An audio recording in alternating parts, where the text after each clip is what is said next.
شروع اللہ کے نام سے جو بڑا مہربان نہایت رحم کرنے والا ہے۔ بھائیوں اور بہنوں، رات کو سونے سے پہلے صرف یہ چھوٹی سی آیت 21 بار پڑھ لو، انشاءاللہ سر اٹھانے سے پہلے ہر مشکل، ہر پریشانی ختم ہو جائے گی۔ اگر کسی نے جائز مراد مانگنی ہے جو پوری نہ ہوئی ہو تو رات کو سونے سے پہلے سورۃ الفاتحہ اس طریقے سے پڑھیں جو طریقہ اس ویڈیو میں بتایا جا رہا ہے۔ ناظرین، نہایت ہی آسان سا عمل ہے۔ آپ نے یہ عمل سجدے میں سر رکھ کر پڑھنا ہے، پھر اللہ تعالیٰ سے وہ مراد و حاجت مانگنی ہے جس کے لیے یہ عمل کر رہے ہیں۔ انشاءاللہ اللہ پاک آپ کی ہر دلی مراد فوراً قبول کرے گا، بلکہ اللہ تعالیٰ آپ کے تمام دکھ، درد، پریشانی، ہر مشکل ختم کر دے گا، اور انشاءاللہ گارنٹی ہے کہ جو یہ عمل کرے گا اسے فائدہ ہی فائدہ ہوگا۔ ناظرین، نبی کریم صلی اللہ علیہ وسلم کی ایک حدیث کی روح سے یہ وظیفہ بتایا جا رہا ہے، اور یہ قرآنی صورت کا ایک انتہائی طاقتور وظیفہ ہے۔ انشاءاللہ اس عمل سے رزق کی بارش بھی ایسے ہوگی کہ آپ خود دنگ رہ جائیں گے، بلکہ ہم کہیں گے کہ یہ بہت ہی طاقتور عمل ہے۔ اس عمل کو جس بھی بھائی نے، جس بھی بہن نے پڑھا ہے، انہوں نے الحمدللہ کامیابی حاصل کی ہے۔ سورۃ الفاتحہ کا عمل ہے، نوٹ فرما لیجئے۔ ناظرین، اس سورۃ الفاتحہ میں 7 آیتیں ہیں، 3 آیتیں اللہ تعالیٰ کے لیے ہیں اور 3 آیتیں بندے کے لیے ہیں، جبکہ ایک آیت دونوں کے لیے مشترکہ ہے۔ سورۃ الفاتحہ یا حمد قرآن کریم کی پہلی صورت ہے جسے ام الکتاب کا لقب ملا ہے۔ اس کا شمار مکی صورتوں میں سے ہوتا ہے اور پہلے پارے میں واقع ہے۔ یہ مختصر صورتوں یا سورہ قصار میں شمار ہوتی ہے، گو کہ روایات اور احادیث کے مطابق معنوی لحاظ سے بہت عظیم اور قرآن کی اساس اور بنیاد ہے۔ سورہ حمد تمام واجب اور مستحب نمازوں میں پڑھی جاتی ہے اور اس کا مضمون توحید اور حمد خداوندی پر مشتمل ہے۔ اس سورت کی فضیلت میں کہا گیا ہے کہ اس کا نزول امت اسلامی پر عذاب نازل نہ ہونے کا باعث بنا، اور سورۃ الحمد کو واجب نمازوں میں پڑھنا، بیمار پر دم کرنا اور میت کو قبر میں رکھتے ہوئے پڑھنا انتہائی مستحب ہے۔ سورۃ الفاتحہ کے الفاظ و معنی آسان ہیں اور سمجھنے میں انہیں بالکل دقت نہیں آتی، اور یہ سورت آسان اور مختصر جملوں پر مشتمل ہے۔ بعض صورتوں میں کچھ ایسے مطالب پائے جاتے ہیں جنہیں سمجھنا عام انسان کے لیے مشکل ہوتا ہے، مگر اس صورت میں ایسا کچھ بھی نہیں ہے، اور ہم اس مضمون میں اس سورہ مبارکہ کے معانی کو سمجھنے کی کوشش کریں گے اور یہ جانیں گے کہ اللہ تعالیٰ اس سورت کی آیات میں کیا ارشاد فرما رہے ہیں۔ مشہور نظریہ یہ ہے کہ سورہ مبارکہ فاتحہ قرآن مجید کی 5ویں نمبر پر نازل ہونے والی صورت ہے۔ یہ سورۃ العلق، سورۃ القلم، سورۃ المزمل اور سورۃ المدثر کے بعد نازل ہوئی۔ ایک قول یہ ہے کہ یہ دوسرے نمبر پر نازل ہوئی، لیکن یہ بات متفق ہے کہ سورۃ الفاتحہ ان چھوٹی صورتوں میں سے ہے جو بالکل ابتدائے اسلام میں نازل ہوئیں۔ اس کی تفسیر میں بھی اس بات کو ملحوظ خاطر رکھیں گے۔ قرآن مجید کی موجودہ ترتیب کے اعتبار سے یہ پہلی صورت ہے اور اس کا آغاز بسم اللہ سے ہوتا ہے۔ سب سے پہلے ہم سورۃ الفاتحہ کا مختصر تعارف کرواتے ہیں، پھر ہم ہر جملے کے الگ الگ تفسیر بیان کریں گے تاکہ اس کے معنی کو جان سکیں اور اس میں موجود مفاہیم کے بارے میں محققین کے اقوال سے بھی استفادہ کریں۔ ناظرین، سورہ مبارکہ فاتحہ کو یہ امتیازی مقام حاصل ہے کہ اس میں مختصر انداز میں ان تمام امور کی وضاحت کی گئی ہے جن کا تعلق اللہ تعالیٰ کی ذات سے ہے۔ اس میں اللہ تعالیٰ کی صفات ثبوتیہ اور سلبیہ پر بات ہے، اور خدا کی عبودیت اور اس کی غیر کی عبودیت کی نفی کا حکم ہے۔ حمد صرف اللہ کے لیے ہے، اسی کی حمد کی جاتی ہے کیونکہ انسان کو خدا نے پیدا کیا ہے، اور اسی طرح اس نے ہر اس نعمت کو پیدا کیا جس سے انسان فائدہ اٹھاتا ہے۔ اللہ ہی عالمین کا رب ہے، وہی انسان پر اس وقت رحم کرتا ہے جب انسان محتاج ہوتا ہے۔ اللہ ہی قیامت کے دن کو برپا کرنے والا اور اس دن فیصلہ کرنے والا ہے، اس لیے ہر عقل مند انسان جس کو ہدایت نصیب ہوئی ہے اللہ کی عبادت ہی کرتا ہے۔ انسان اللہ ہی سے مدد مانگتا ہے اور اسی سے ہدایت کے راستے کو طلب کرتا ہے جس پر وہ اپنی ظاہری زندگی میں چلے اور آخرکار اللہ تک پہنچ جائے۔ ناظرین، یہ سورت دراصل مخلوق کی طرف اللہ کا مختصر مکتوب ہے۔ یہ سورت اللہ کی بہترین حمد و ثنا بیان کرتی ہے۔ یہ انسان کو اللہ کی حمد کا طریقہ بتاتی ہے۔ خدا کی تعریف شروع کرتے ہوئے شروع کیا، وہ ذات پاک ہے۔ یہاں یہ بیان ہوا کہ اس کائنات میں کسی کو اللہ مانتے ہوئے جو تعریف کی جاتی ہے وہ صرف اور صرف خداوند تعالیٰ کے ساتھ خاص ہے۔ یہاں سے ہمیں یہ پتہ چلتا ہے کہ وہ اللہ ایک ہے جس نے تمام مخلوقات کو پیدا کیا ہے اور تمام کے امور کو چلانے والا ہے۔ تمام تعریفیں اس خدا کے لیے جس نے انواع و اقسام کی مخلوقات کو پیدا کیا۔ جو بنانے والا اور چلانے والا ہے، اس نے کائنات کے قوانین کے درمیان مطابقت پیدا کی۔ آسمان اور زمین میں مطابقت ہے، اسی طرح خود انسان کی تخلیق ایک شاہکار ہے جسے بہترین انداز میں پیدا کیا ہے۔ اس نے انسان کو ایک معاشرے میں پیدا کیا جس میں اس کے رشتہ دار جیسے بچے، پوتے، پوتیاں، دوست، احباب شامل ہیں۔ قوموں کے ساتھ تعلقات ہیں جو باہم مل کر مشترکہ مفادات کے حصول کے لیے رہتے ہیں۔ ساری کائنات میں ایک مطابقت ہے، حیوانات، نباتات میں مطابقت ہے، اور اللہ نے ان سب کو انسان کے لیے مسخر کر دیا ہے۔ اللہ تعالیٰ کی اس عظیم تخلیق اور اس کی تدبیر امور پر حمد ہے۔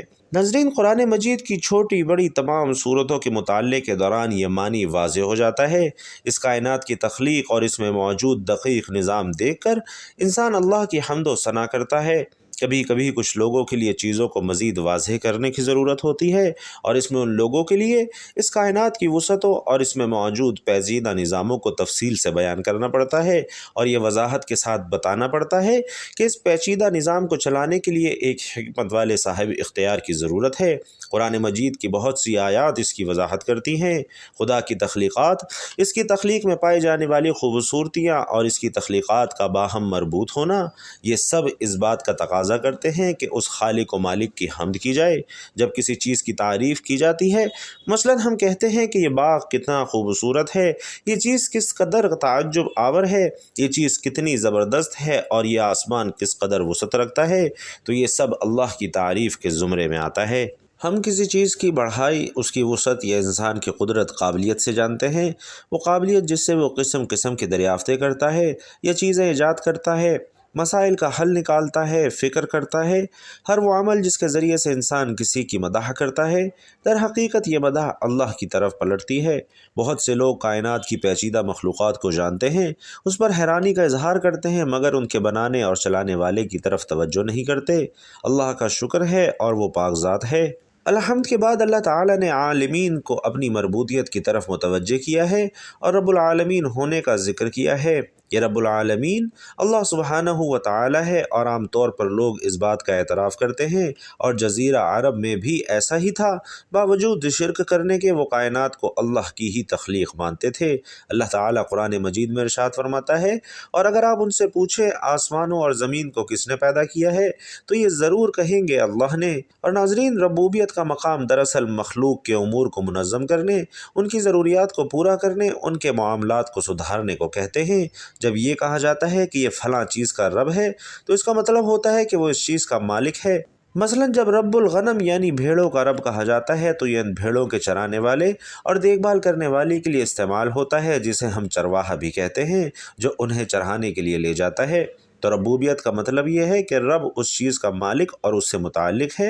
اسی لیے عام سادہ لوگ طبیعتاً ایسے کو رب بنا لیتے ہیں جو ان کے جذبات کے قریب ہوتا ہے اور ان کی ضروریات کو پورا کرتا ہے۔ اسی لیے ہم دیکھتے ہیں کہ توحید کے نام شروع ہونے والے مذاہب میں شرک در آتا ہے، اور بہت دفعہ ایسا ہوتا ہے کہ ان میں شرک غالب آ جاتا ہے اور اللہ سبحانہ و تعالیٰ کو آہستہ آہستہ بھلا دیا جاتا ہے۔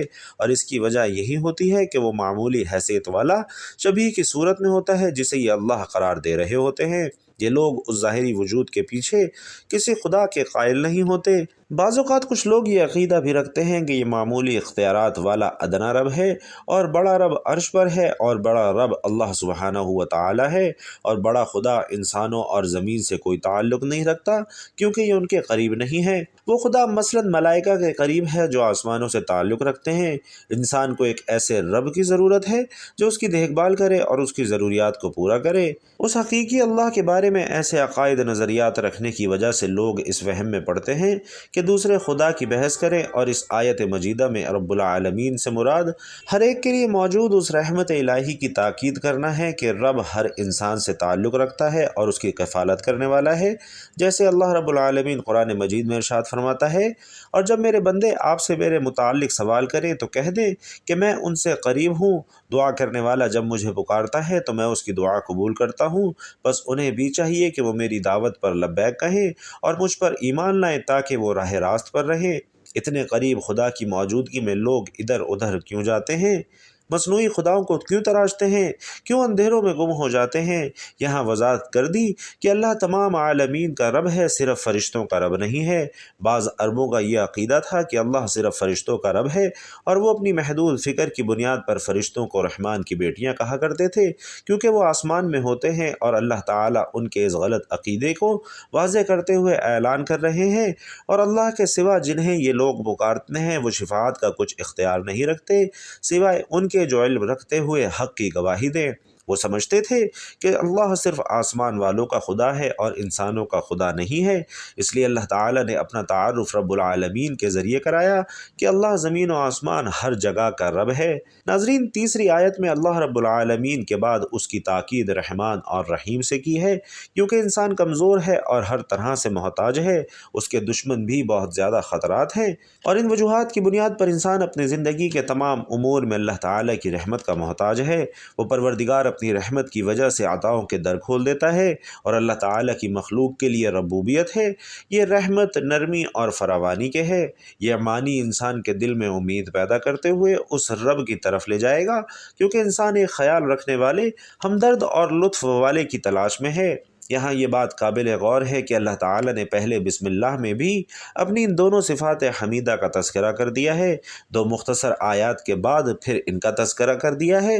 بسم اللہ میں ان کے ذکر پر اکتفا نہیں کیا، بسم اللہ ایک ادب کے طور پر ہر گفتگو سے پہلے رائج ہو گئی تھی، یہاں دوبارہ ان دو صفات کا ذکر کر کے اس پہلے والے کی بھی تاکید کر دی گئی ہے۔ اس کی ربوبیت جو رحمت کے ساتھ ہے، اور اس رحمت کی مزید تاکید بھی موجود ہے، اور اس کا تقاضا اللہ کا کریم لفظ رحمان بھی کرتا ہے۔ چوتھی آیت مالک یوم الدین ہے، یہاں روز قیامت میں اللہ کی حکمرانی کا ذکر ہے۔ دنیا میں بہت سی اقوام اس پر ایمان نہیں لاتی تھیں، جیسے عام عرب جو کہ مکہ اور جزیرہ عربیہ میں موجود تھے۔ یہ لوگ موت کے ذریعے انسان کو ختم ہوتے دیکھتے تھے اور زندگی کے لیے خدا سے امید رکھتے تھے۔ یہ آیت قیامت کے یقین الوقوع ہونے کے بارے میں بات کرتی ہے، اور اس کا لحن کلام کچھ یوں ہے کہ جیسے قیامت اتنی یقینی ہے جیسے اس دن کے وجود کی خبر کے بعد نازل ہوئی ہو۔ اس سے پہلے سورۃ العلق میں یہی آ گیا کہ ان الی ربک الرجعی، یقیناً آپ کے رب کی طرف ہی پلٹنا ہے، اور یہ بات سورۃ القلم، سورۃ المزمل اور سورۃ المدثر میں آئی ہے۔ 30ویں پارے کے مختصر صورتوں میں آئی ہے۔ 29ویں پارے تبارک میں بھی بہت خصوصیت کے ساتھ اس کا ذکر ہے، جیسے سورۃ التکویر، یہ ترتیب نزولی میں 7ویں صورت ہے۔ سورۃ التکاثر کی شان نزول کے اعتبار سے 16ویں صورت ہے۔ سورۃ القاریہ جو قرآن کے اعتبار سے 30ویں سورے میں ہے، جو نزول کے اعتبار سے 30ویں سورہ ہے، اور سورہ قیامت جو نزول کے اعتبار سے 31ویں سورہ ہے۔ اس آیت مجیدہ میں یہ بیان ہوا ہے کہ انسان اپنی زندگی میں ہر طرح سے رحمت خدا کا محتاج ہے۔ اللہ تعالیٰ کی ربوبیت اس دنیا تک محدود نہیں ہے، انسان کے لیے ایک وعدہ گاہ ہے جو یوم الدین ہے۔ اس دنیا میں اللہ تعالیٰ ان تمام اعمال کی جزا اور سزا دے گا جو انسانوں نے اس دنیا میں انجام دیے ہیں۔ اب اللہ تعالیٰ اس دنیا کی زندگی میں ان کے معاملات کو بغیر رہنمائی کے نہیں رکھ سکتا، جس کا تعلق آخرت کی زندگی سے ہے۔ وہ آخرت کی زندگی جس میں کوئی چیز چھپی نہیں ہوگی اور اس دن کوئی حجاب بھی نہیں ہوگا۔ یہ دنیا کی زندگی ہے، اسے کس طرح سے گزارنا ہے اس بارے میں ہدایات اور احکامات اللہ کی طرف سے آئے ہیں۔ اللہ تعالیٰ حلیم اور معاف کرنے والا ہے۔ اللہ تعالیٰ کے تمام معاملات انجام دینے کا ایک طریقہ ہے، وہ مدبر ہے، اگرچہ ہر کام بغیر کسی تاخیر کے کر سکتا ہے۔ اس سے انسان غفلت میں جا سکتا ہے، لیکن جہاں تک آخرت کی بات ہے تو اس دن اللہ کی بادشاہی سب پر حاکم ہوگی۔ اللہ سے ان کی کوئی چیز پوشیدہ نہ رہے گی۔ اس روز پوچھا جائے گا آج کس کی بادشاہت ہے؟ جواب ملے گا خدائے واحد قہار کی۔ انسانی زندگی میں اللہ کی رحمت اور اس کے لطف کرم کا اس زندگی کی نسبت زیادہ محتاج ہے کہ اس کی وہ زندگی اس زندگی سے زیادہ ہے۔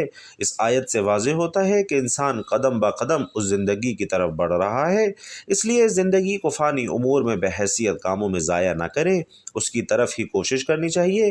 اور حدیث شریف میں ہے کہ ابلیس بھی 4 مرتبہ رویا تھا، اس نے آنسو بہائے تھے۔ ایک اس وقت جب اس پہ رب کی لعنت ہوئی، دوسرا اس وقت جب آدم علیہ السلام کی توبہ قبول ہوئی، تیسرا اس وقت جب حضور اکرم صلی اللہ علیہ وسلم کو نبی اور رسول بنایا گیا، اور چوتھا اس وقت جب یہ سورت یعنی سورۃ الفاتحہ نازل ہوئی۔ ناظرین، یہ سورت ابلیس کی راہ میں سب سے بڑی رکاوٹ ہے، کیونکہ سورۃ الفاتحہ کی دعا سب سے زیادہ نفع بخش اور عمدہ قرار پائی ہے۔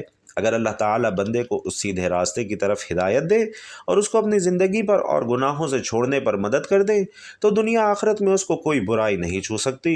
سورۃ الفاتحہ، جسے ام القرآن کہا جاتا ہے، اس سورت کے فضائل جو مستند احادیث مبارکہ سے ثابت ہیں، جس میں فرشتے کے نزول کا ذکر ہے، وہ ابن عباس رضی اللہ تعالیٰ عنہ سے مروی ہے۔ حضرت عبداللہ بن عباس رضی اللہ تعالیٰ عنہ فرماتے ہیں، ایک دن جبرائیل علیہ السلام رسول اللہ صلی اللہ علیہ وسلم کے پاس بیٹھے تھے کہ انہوں نے اپنے اوپر ایک زوردار آواز سنی۔ انہوں نے سر اٹھایا اور فرمایا، یہ زوردار آواز آسمان کا ایک دروازہ ہے جو آج سے پہلے کبھی نہیں کھلا۔ پھر فرمایا، یہ ایک فرشتہ ہے جو آج سے پہلے کبھی زمین پر نہیں اترا۔ اس فرشتے نے رسول اللہ صلی اللہ علیہ وسلم کو سلام کیا اور 2 نوروں کی خوشخبری دی اور کہا کہ یہ 2 نور آپ ہی کو دیے جا رہے ہیں، آپ سے پہلے کسی نبی کو نہیں عطا کیے گئے، ایک سورۃ الفاتحہ اور ایک سورۃ البقرہ کی آخری 2 آیات۔ آپ جب کبھی ان دونوں میں سے کوئی کلمہ تلاوت کریں، یعنی سورۃ الفاتحہ اور سورۃ البقرہ کی آخری 2 آیات پڑھیں، تو آپ کو طلب کردہ چیز ضرور عطا کی جائے گی، یعنی اسے پڑھنے کے بعد دعا ضرور قبول ہوتی ہے۔ قرآن کریم میں سب سے پہلے سورۃ الفاتحہ ہی لکھی گئی ہے اور نماز بھی اس سے شروع ہوتی ہے۔ اس سورت کا نام ام الکتاب بھی ہے اور اس سورت کا نام سورۃ الشفاء بھی ہے۔ اس لیے رسول کریم صلی اللہ علیہ وسلم نے فرمایا کہ سورۃ الفاتحہ ہر بیماری کے لیے شفا ہے، بلکہ یہ سورۃ الفاتحہ ہر مسئلے کا حل ہے، ہر بیماری کا علاج ہے اور ہر بیماری کی دوا ہے۔ لہٰذا ناظرین، آپ کو اگر کوئی بھی مسئلہ ہو یا اگر کسی نے جائز مراد مانگنی ہو جو پوری نہ ہوئی ہو تو رات سونے سے پہلے ہی سورۃ الفاتحہ اس طریقے سے پڑھیں کہ جب ایاک نعبد و ایاک نستعین پر پہنچے تو 21 مرتبہ یہ آیت پڑھیں۔ اسے پڑھتے رہیں جب تک 21 بار مکمل نہ ہو جائے۔ سورۃ الفاتحہ مکمل پڑھ کر سجدے میں سے سر اٹھا لیں اور آپ نے سورۃ الفاتحہ کو سجدے میں سر رکھ کر پڑھنا ہے۔ پھر اللہ تعالیٰ سے وہ مراد، وہ حاجت مانگنی ہے جس کے لیے آپ یہ عمل کر رہے ہیں۔ انشاءاللہ آپ کی ہر دعا، ہر دلی مراد ضرور قبول ہوگی۔ جب ہم پر مصیبتوں کے پہاڑ ٹوٹ پڑے، مشکلات میں گھر جائیں یا کہیں بھنور میں پھنس جائیں تو سجدوں کے ذریعے ہی رب کو راضی کیجیے۔ ناظرین، سجدہ ہر پریشانی کا علاج ہے، بلکہ سجدہ ایسی عبادت ہے جس پر ساری کائنات کا اتفاق ہے۔ لہٰذا آج کا یہ سجدے کا عمل آپ کر کے دیکھیے۔ انشاءاللہ سخت حاجت کے لیے اور قحط سالی دور کرنے کے لیے سجدے میں سر رکھ کر سورۃ الفاتحہ کا یہ آیت کا عمل انتہائی مجرب ہے۔ ناظرین محترم، سب سے پہلے آپ نے اپنے مقصد کی نیت کرتے ہوئے درود پاک پڑھنا ہے اور 7 مرتبہ آپ نے درود پاک کی تلاوت کرنی ہے۔ درود پاک پڑھ کر آپ نے سجدے میں سر رکھنا ہے اور سجدے میں سر رکھ کر آپ نے سورۃ الفاتحہ پڑھنا شروع کر دینی ہے۔ جب آپ ایاک نعبد و ایاک نستعین آیت پر پہنچیں تو آپ نے یہ آیت 21 مرتبہ پڑھنی ہے۔ اس کے بعد آگے سورۃ الفاتحہ مکمل کر لینی ہے۔ جب آپ سورۃ الفاتحہ مکمل کر لیں تو آپ نے پھر 7 مرتبہ درود پاک پڑھنا ہے اور سجدے سے سر اٹھا لینا ہے۔ پھر آپ کی جو بھی حاجت ہوگی، جو بھی آپ کی مشکل پریشانی ہے، آپ نے اللہ تعالیٰ سے اس کی دعا کرنی ہے۔ انشاءاللہ اس وظیفے کی برکت سے آپ کی تمام پریشانیاں اللہ پاک دور کر دے گا، آپ کے تمام مسائل انشاءاللہ حل کر دے گا۔ فرمان نبوی صلی اللہ علیہ وسلم ہے کہ سجدے کی حالت میں بندہ اپنے رب کے قریب ترین حالت میں ہوتا ہے، اس لیے سجدے میں کثرت سے دعا کیا کرو۔ مسلمان تو دوران سجدہ زمین کے چھوٹے سے ٹکڑے پر آسمان کی بلندیوں اور وسعتوں میں پہنچ جاتا ہے۔ لہٰذا آج کا یہ عمل اس وقت کریں جب آپ پر مصیبتوں کے پہاڑ ٹوٹ پڑے، آپ غموں میں گھر جائیں اور آپ کہیں پھنس جائیں تو رات کو سونے سے پہلے سجدے میں سر رکھ کر سورۃ الفاتحہ کی یہ آیت 21 بار پڑھیے۔ انشاءاللہ جو بھی آپ کی حاجت ہوگی بہت جلد پوری ہو جائے گی۔ مقصد کے حصول تک عمل کو روزانہ جاری رکھیے، کیونکہ اللہ تعالیٰ سجدے کے دوران کرنے والوں کے بہت قریب ہوتا ہے اور وہ راز و نیاز کی باتیں کرنے والوں کی دعا قبول کرتا ہے۔ اللہ تعالیٰ سے امید لگانے والوں کی اللہ تعالیٰ امید سنتا ہے، اس کا جواب دیتا ہے۔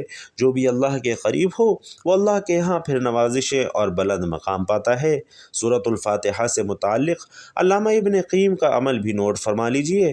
علامہ ابن قیم فرماتے ہیں کہ آپ کے جسم میں کہیں بھی درد ہے، آپ نے اس درد کی جگہ پر ہاتھ رکھ کر 7 مرتبہ سورۃ الفاتحہ پڑھنی ہے۔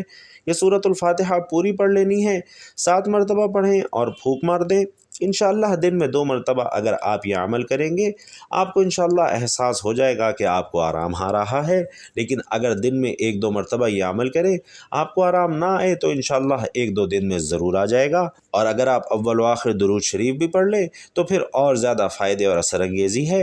یعنی سورۃ الفاتحہ پڑھنے سے پہلے اور سورۃ الفاتحہ پڑھنے کے بعد بھی درود ابراہیمی پڑھ لیجئے۔ ناظرین، یہ طب نبوی میں سے ہے کہ اگر آپ 7 مرتبہ سورۃ الفاتحہ پڑھ کر درد کی جگہ پر پھونک مار دیں گے یا پانی پر دم کر کے پی لیں گے تو انشاءاللہ اس درد سے آپ کو خلاصی ملے گی۔ اللہ تبارک و تعالی سے دعا ہے کہ آپ سب کی تمام جائز حاجات خواہشات پوری فرمائے، آمین یا رب العالمین۔ اور ناظرین، آخر میں اللہ تعالیٰ کے 2 طاقتور صفاتی نام یا رحمان یا رحیم کمنٹ باکس میں ہدیتاً تحفتاً ضرور لکھتے جائیے گا۔ اللہ تعالیٰ آپ سب کا حامی و ناصر ہو، آمین یا رب العالمین۔ السلام علیکم ورحمۃ اللہ وبرکاتہ۔